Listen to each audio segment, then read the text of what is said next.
학교에서 8살 초등학생을 살해한 교사. 그런데 그 교사가요, 앞으로 평생 월 100만 원의 연금을 받는다는 사실이 알려지면서 논란이 되고 있습니다.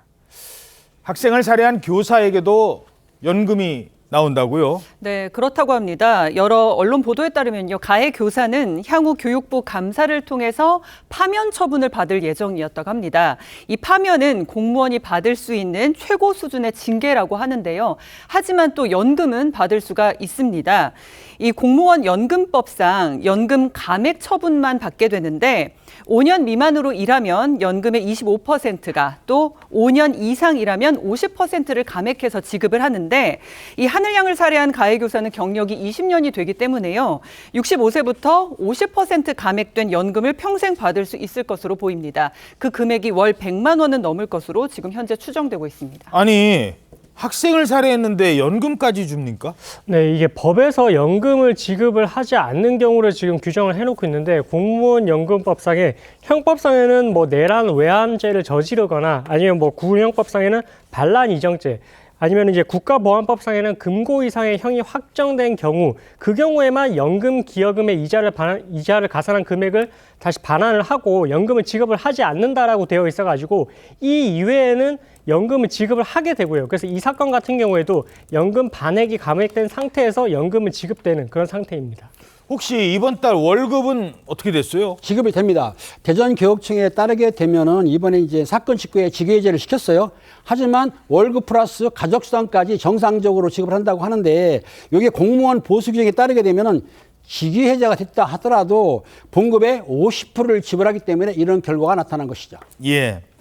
근데 이 교사는요, 이 범행 전에도 여러 번 학교에서 동료 교사들이 무서워할 정도로 이상한 행동을 보였던 것으로 알려졌습니다.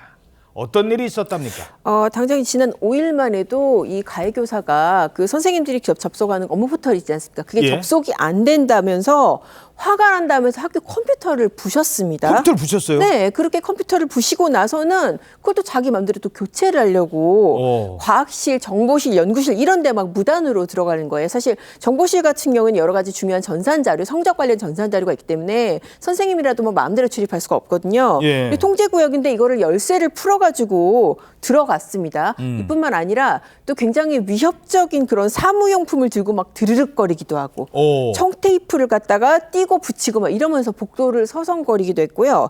뭐 불러도 대답 안 하고 뭐 몇 시간째 그냥 모니터만 들여다보는 일 있었고 이상 행동이 상당히 많이 있었다고 합니다. 그래서 교사들도 굉장히 불안했던 거예요. 그래서 야근을 할 때 혹시나 모를 상황에 대비해서 문을 잠그고 야근을 한 일도 있었고 문을 잠그고 동료 교사가 야근을 할 정도로 위협을 느꼈었군요. 그렇습니다. 그리고 이 가해 교사의 책상에서 혹시나 뭐 날카로운 물건이나 뾰족한 게 있으면은 그거 가지고 또 이제 이상 행동을 할까봐 동료 교사들이 그런 물건을 치우는 일도 있었다고 합니다.